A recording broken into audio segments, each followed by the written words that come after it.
सलाम, नमस्ते, सत श्री अकाल। मैं हूं रजा और आप देख रहे हैं रजा ग्राफी का अंतरराष्ट्रीय प्राइम टाइम शो। एक वीडियो के अंदर पूरी ही दुनिया की बड़ी खबर आपके सामने मैं रखता हूं। चाइना ने एक बार फिर से भारत को दादागिरी दिखाई है। हजरात, मैं इस पक्ष में पहले से ही नहीं हूं कि चाइना से रिश्ते ठीक किए जाएं। मैं बहुत पहले से इस बात पर बोलता आया हूं, लेकिन गणचट्टे जो है पापा के आगे कुछ बोल सकते हैं क्या? नहीं बोलेंगे। दोस्तों, आखिरकार चाइना ने वही किया जिसकी हमें उम्मीद थी। दोस्तों, 2 दिन पहले मैंने आपको कल बताया था कि 2 दिन पहले जो मामला हुआ है, भारतीय अरुणाचल प्रदेश की एक नागरिक को चीन ने काफी परेशान किया। एयरपोर्ट पर 18 से 19 घंटे उससे पूछताछ की और उसके साथ तमाम तरह की बदतमीजियां की गई। परेशान किया गया, टॉर्चर किया गया, हरास किया गया। जिसके बाद जब भारत ने नाराजगी जताई तो चाइना ने ठुकरा दिया। चाइना ने कह दिया कि नहीं, वो तो प्रोटोकॉल सिक्योरिटी थी। हमने और हमारी जो टीम थी एयरपोर्ट पर मौजूद सिक्योरिटी की, उसने कुछ भी उल्टा सीधा नहीं किया। तो लाल आंख उल्टा मोदी को दिखा रहा है चाइना। ये ऐसे नहीं, अगला कुछ बोल ही नहीं पा रहा है, अब्बा डब्बा चब्बा हो गया है। आगे की कहानी सुनिए। इसके बाद चाइना ने पहली बार ऑफिशियली ऐलान कर दिया कि जो अरुणाचल प्रदेश जिसको भारत अपना कहता है, वो भारत का नहीं है, वो हमारा है, वो हमारी टेरिटरी है। हजरात, बयान सुना देता हूं, चीन ने ये ऑफिशियली कहा है। 中方对九个评论。 First of all, Zhangnan is China's territory. China never acknowledges the so-called Arunachal Pradesh illegally set up by India. As for the individual case you mentioned, we've learned that during the whole process, China's border inspection authorities have gone through the whole process in accordance with laws and regulations and had just enforcement and fully protected the lawful rights. छी। इसके साथ हम अपने रिश्ते ठीक कर रहे थे। चाइना के साथ मोदी जी लंबी छोड़ रहे थे कि हमारे रिश्ते ठीक हो रहे हैं, चाइना सुधर रहा है, चाइना जो है ऐसी कोई हरकत नहीं कर रहा है जिससे हमारी दोस्ती खराब हो। अब चाइना मुंह पे चढ़कर मुत रहा है एकदम धार से। अब प्रेशर भारत पर था कि भैया मोदी सरकार बोल क्यों नहीं रही। तो भारत के विदेश मंत्रालय ने 2 टूक में क्लियर कट जवाब दिया। चाइना के अरुणाचल प्रदेश पर दिए हुए बयान को ठुकराया। भारत ने बोला अरुणाचल प्रदेश हमारा अभिन्न हिस्सा है, सच्चाई बदल नहीं सकती, जो हमारा है सो हमारा है। हजरात, उम्मीद ये की जा रही थी, मैं एक टुच्चा सा छोटा सा पत्रकार हूं, लेकिन भारत का नागरिक हूं। भारतीय नागरिक होने के नाते मुझे उम्मीद थी कि मोदी सरकार लाल आंख दिखाकर चीन को टेढ़ा और सख्त जवाब देगी, लेकिन वहां मिनमिना कर ये आ गए। और मोदी जी जब विपक्ष की पार्टी में थे तो लंबी लंबी फेंका करते थे। इसे कहते हैं बकायती मारना। चाइना के साथ उनकी इन जो हरकतों के खिलाफ आवाज उठानी चाहिए थी। लाल आंख कर करके चाइना को समझाना चाहिए था। सुन लिया? अब इनकी लाल आंख खुद की फूटी हुई है, लाल आंख दिखा नहीं पा रहे हैं। और आप किसकी सरकार से उम्मीद कर रहे हैं? वो सरकार जिसका ANI का पहले का वीडियो वायरल है, अभी ज्यादा पुराना वीडियो नहीं है। जब हमारे चीन के साथ टकराव थे तगड़े वाले, तो हमारा भारतीय का विदेश मंत्री जो है ANI के पॉडकास्ट पर बैठ के कहता है कि आपको क्या लगता है हम पागल हैं? China is a bigger economy, you know. तो हम छोटी इकोनॉमी हैं, आप हमसे उम्मीद करते हैं, आप क्या चाहते हैं कि हम जाके चाइना से लड़ें? नहीं, तालियां बजाओ। देखिए, पुराना है video. No, not at all. Look, they are the bigger economy. I mean, what am I going to do? As a smaller economy, I'm going to go pick a fight with a bigger economy. It's not a question of reactive, it's a question of having common sense. बताइए क्या बचा? ये सरकार है, तो इससे आप क्या उम्मीद करेंगे? चाइना भारत को परेशान कर रहा है। भारत ब्रह्मोस मिसाइल का, एडवांस मिसाइल का टेस्ट करने वाला था हिंद महासागर में। कल बताया था मैंने आपको। चाइना को जब पता चला तो उस इलाके में चाइना ने अपने 3 जासूसी शिप भेज दिए। तो पता है भारत ने क्या किया? बजाय मोदी जी लाल आंख दिखाने के, मोदी सरकार ने अपने ब्रह्मोस मिसाइल टेस्ट को पोस्टपोन कर दिया है। अंधभक्त कह रहे थे अमेरिका के आगे नहीं झुकेंगे, अमेरिका की बात नहीं मानेंगे। अमेरिका कह रहा है रूस से तेल लेना बंद कर दो। अमेरिका बाढ़ में जाए, हम तो दोस्त हैं रूस के। मोदी जी कह रहे थे हमें जहां से तेल लेना होगा लेंगे, जहां हमारा फायदा होगा वहां से लेंगे। ये मुंह पे कुछ और हैं, अंदर कुछ और हैं, इनके ऊपर परतें हैं झूठ की। रिपोर्ट ये रही आपकी स्क्रीन पर, सबूत है भाई। रिपोर्ट ये है रॉयटर्स की, जिसका कोई काट नहीं है।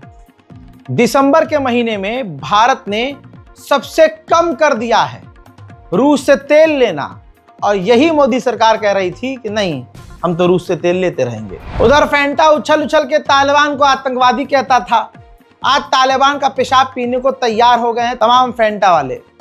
हजरात, आप सोचिए, महसूस कीजिए कि एक इंसान दोगला और एक ग्रुप पूरा यहाँ झुंड ही दोगला है। और कितना दोगला हो सकता है? हमारे भारत के इस मोदी सरकार के ट्रेड मिनिस्टर पीयूष गोयल ने आतंकवादी संगठन तालिबान के जो ट्रेड मिनिस्टर भारत आए थे, उनका स्वागत करते हुए 2 तस्वीर शेयर किया और लिखा कि जो नूरुद्दीन अजीजी आए थे, Afghan minister of industry and commerce, इनसे मुलाकात हुई, हमने बहुत अच्छी बातचीत की और हम अपने इकोनॉमी को साथ मिलकर कोऑपरेट करके बढ़ाएंगे और एक्सपेंड करेंगे, ट्रेड बिजनेस बढ़ाएंगे, साथ में काम करेंगे। भारत के मुल्लों के साथ दोस्तों ये काम करते नहीं हैं। आप देखिए दोगलापन इनका, जो एक खास समाज है, संस्कारी समाज, इनका दोगलापन देखिए। जिनको ये अब्बा कहते हैं वो आतंकवादी संगठन, मैं तो खुला बोल रहा हूं, तालिबान के गुंडों के साथ, आतंकियों के साथ। अरे योगी जी आतंकी बोलते थे ना, अब बोल कर दिखाएं। योगी जी आतंकवादी बोलो, तालिबान को बोल के दिखाओ तो सही। अब नहीं कोई बोलेगा अरे भाई तालिबान आतंकवादी है। मैं मुसलमान हूं, मैं खुद कह रहा हूं तालिबान आतंकवादी है। आप कल भी के सही कह रहे थे, आज भी आप बोल के दिखाए, आज नहीं बोलेंगे आप। दोस्तों, इसी तालिबान के साथ भारत अब डील कर रहा है और भारत ऑफिशियली दिखा रहा है कि देखो तालिबान के साथ हम ट्रेड को बढ़ा रहे हैं, बिजनेस बढ़ा रहे हैं। भारत के अंदर यही सरकार और यही सरकार के लोग कहते हैं कि मुसलमानों से सामान न खरीदो। इनके पीछे जो एक पेशाब पीने वाला झुंड है, गू चट्टे जो गू चाटते हैं, गू को कोरोना की दवाई भी समझ लिए थे सब। ये क्या ही बताएं यार, इनका कुछ हो सकता है क्या? अब जो गू और पेशाब को खाने और पीने की चीज समझ ले, उसका दिमाग क्या ही होगा? क्या होगा उनका दिमाग? भाई आज ये सारे इन कितने दोगले हैं।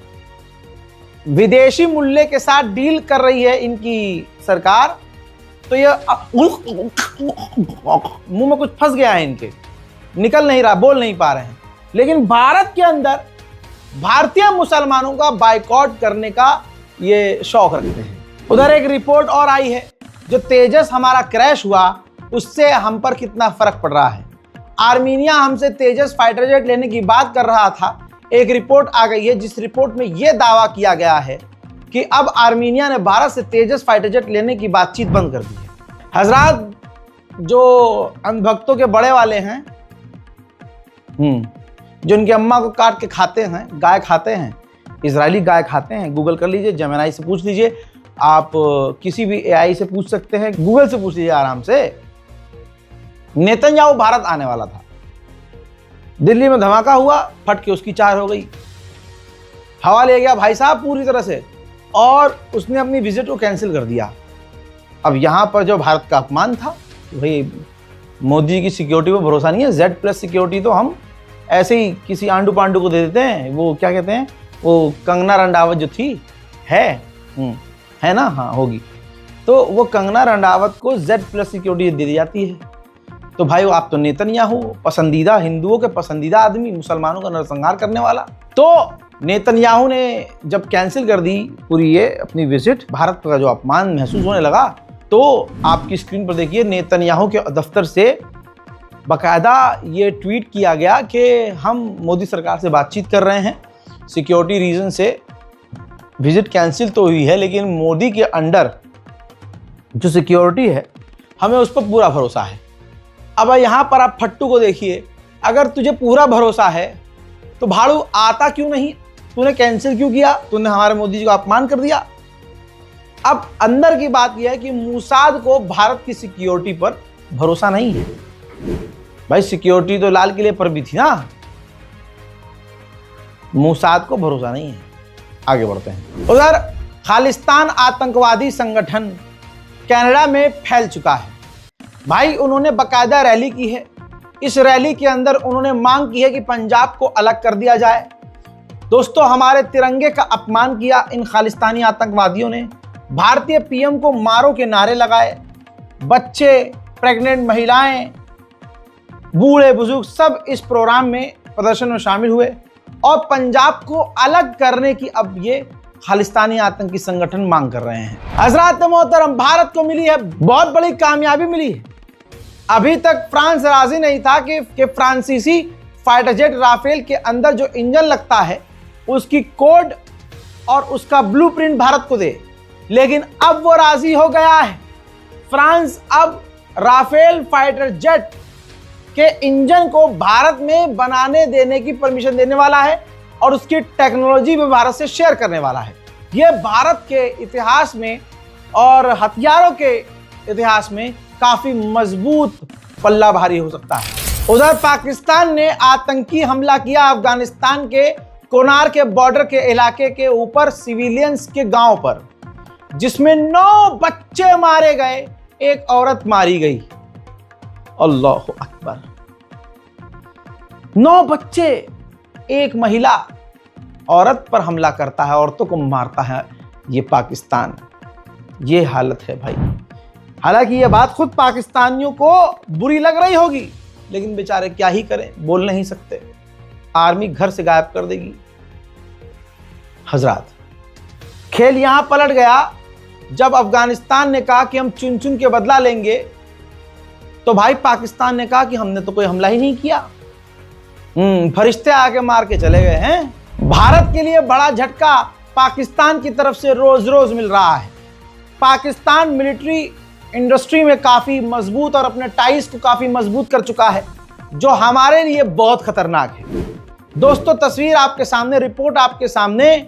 सऊदी अरब की military delegation, general, commander, officers, पूरी बड़ी टीम जो है पाकिस्तान पहुंची और पाकिस्तान के आर्मी चीफ, पाकिस्तान के राष्ट्रपति, प्रधानमंत्री, सैन्य ऑफिशियल सबसे मुलाकात की है। उधर दूसरी मुसीबत, दूसरा सरदर्द, ये बांग्लादेश है भारत के लिए। अब फिर से अपडेट आया है कि अब और मजबूत मिलिट्री रिश्ते करने वाले हैं पाकिस्तान और बांग्लादेश। बांग्लादेश के और टॉप के लीडर और कमांडर, फौजी बहुत जल्द पाकिस्तान पहुंचेंगे और पाकिस्तान और बांग्लादेश के बीच सैन्य बड़ी डील होने की संभावनाएं बढ़ गई हैं। उधर पाकिस्तान ने, तस्वीर देखिए, एंटी शिप बैलिस्टिक मिसाइल का सफल परीक्षण कर लिया है। कहा जा रहा है कि पाकिस्तान की ताकत इससे और ज्यादा बढ़ गई है। हजरात, दूसरी तरफ पाकिस्तान में जो सबसे ज्यादा ताकतवर आदमी है वो पाकिस्तान का आर्मी चीफ आसिम मुनीर है। खेल करके उसने अपनी ताकत इतनी बढ़ा ली है कि प्रधानमंत्री हो या राष्ट्रपति, उससे ज्यादा ताकत उसी आदमी की है। अब पाकिस्तान के कुछ विरोधी लॉ मेकर्स ने डोनाल्ड ट्रंप की सरकार से मांग की है कि जो आसिम मुनीर ने कानून का खेल खेल कर, कानून बदल के अपनी जो ताकत सबसे ज्यादा बढ़ाई है, इसके खिलाफ एक्शन ले। दोस्तों, पाकिस्तान में बहुत कुछ चीजें खराब हो रही हैं। अफगानिस्तान से पूरी तरह से ट्रेड बंद हो गया है पाकिस्तान का, तो आलू, प्याज, मिर्च, सब्जियां अफगानिस्तान से नहीं ले पा रहा है पाकिस्तान। तो पाकिस्तान के अंदर आलू 200 रुपए किलो, 300 रुपए किलो, टमाटर महंगा, भाई 100 से ऊपर ही बात हो रही है। 200 से ऊपर हर चीजें, सब सब्जियां महंगी हो गई। अब दिमाग घुमाने वाली बात ये कि सब्जियां महंगी पाकिस्तान में, और जो चिकन है, मुर्गे, वो भाई साहब सस्ते हो गए 100 रुपये। हजरात, उधर पाकिस्तान और बांग्लादेश की गहरी मित्रता आप देख सकते हैं कि इतिहास में पहली बार सबसे ज्यादा तादाद में पाकिस्तान 1 लाख टन चावल अफगानिस्तान को देने वाला है। अमेरिका का ड्रोन MQ-9 रीपर, जो जासूसी के लिए और नजर रखने के लिए अमेरिका इस्तेमाल करता है, ये एक खास ड्रोन चाइना के पास, जापान और जो साउथ कोरिया के करीब उड़ रहा था, गिर गया है, क्रैश हो गया है। ये नॉर्थ कोरिया और चाइना पर नजर रख रहा था, जो कि समुद्र में क्रैश हो गया और इज्जत भी अमेरिका की इसी ड्रोन के साथ समुद्र में डूब गई है। हजरात, ये इमेज देखिए ताइवान पर हमला करने की और शिप के जरिए जोड़ जोड़ कर पुल बनाने की लाइव ड्रिल कर रहा है, टेस्टिंग कर रहा है। ताइवान पर बड़ा हमला करने की तैयारियां साफ चीन की तरफ से देखी जा रही हैं। ताइवान के करीब जब चाइना के ड्रोन उड़ते हुए नजर आए तो ताइवान ने अपने फाइटर जेट उड़ाए। अमेरिकी इंटेलिजेंस ने दावा किया है कि यूएई के अंदर जो अमेरिका का मिलिट्री बेस था, जो फिलहाल थोड़ा खाली हो गया था, तो वहां पर यूएई के अंदर मौजूद जो अमेरिकी बेस था वहां अब चाइना की मिलिट्री तैनात हो गई है और अमेरिका को यूएई ने अपना वो बेस देने से इनकार कर दिया है, जिससे अब बड़ा बवाल छिड़ने वाला है। चाइना भारत के लिए दिन प्रतिदिन खतरा बन रहा है। अब इधर नेपाल में घुस गया है। नेपाल के बॉर्डर के करीब खबर यह है कि चाइना ने मिलिट्री एक्टिविटी बढ़ा दी है और फौज तैनात करना शुरू कर दिया है। चाइना कितना खतरनाक है आप सोच नहीं सकते। जापान से जो उसका जरा सा विवाद हुआ तो उसने ये देखिए मिसाइल मैप तैयार कर लिया कि जापान में किसी जगह को अपनी मिसाइल से वो हमला करके निशाना बनाएगा। उस मिसाइल का पूरा उसने एक तरह से रास्ता चुन लिया है। उधर बहुत बड़ी खबर वेनेजुएला को लेकर आ रही है। खबर यह है कि डोनाल्ड ट्रंप खुद ही वेनेजुएला के राष्ट्रपति से फोन पर बात कर सकते हैं। अमेरिका, बर्तानिया, फ्रांस, ये दूसरे देशों को नोच कर दुनिया के पैसे पर और मासूमों को कत्ल करके ये इतने बड़े बने हैं। लीजिए सच अमेरिका के ऑफिशियल्स के मुंह से ऑनलाइन निकल गया है, फॉक्स न्यूज पर निकल गया है। बताना चाहूंगा अमेरिकी ऑफिशियल ने माना है कि जो वेनेजुएला का गोल्ड है, तेल है, वो अमेरिकी कंपनियों के लिए अब ये गोल्डन अवसर है। वहां का जो तेल है अमेरिका की कंपनियों के लिए गोल्डन अवसर है। यानी अमेरिका जो हमला करने की तैयारी में है वेनेजुएला पर, उसमें वेनेजुएला के राष्ट्रपति की कोई गलती नहीं है। ये लालच है तेल का। उधर वेनेजुएला थक हार कर आखिरकार तस्वीर देखिए अपने फाइटर जेट उड़ा रहा है और वेनेजुएला की एक खास तस्वीर है जिसमें वो लगातार ड्रिल करता हुआ नजर आ रहा है। उधर वेनेजुएला का एयर स्पेस दादागिरी दिखाते हुए अमेरिका ने बंद कर दिया, जिसकी वजह से अमेरिका के खौफ से कोई भी विदेशी जहाज अब वेनेजुएला के ऊपर से नहीं जा रहा है। तो वेनेजुएला ने धमकी दी है कि जिन जिन देशों के जहाज और एयरलाइंस ने हमारा एयर स्पेस इस्तेमाल करना बंद कर दिया, याद रखना हम परमानेंट तुम्हें बैन कर देंगे और कभी आपको अपना एयर स्पेस नहीं देंगे। उधर वेनेजुएला का सपोर्ट किया है चाइना ने और शी जिनपिंग ने अपने मुंह से कहा है कि वेनेजुएला हमारा मित्र है। मोहतरम हज़रात, अंतर्राष्ट्रीय प्राइम टाइम रिपोर्ट में आज और अभी के लिए इतना ही। चैनल को सब्सक्राइब कीजिएगा, वीडियो को शेयर कीजिएगा, अपनी राय कमेंट में लिखिएगा। मैं हूं रजा, आप देख रहे थे रजाग्राफी। जय हिंद।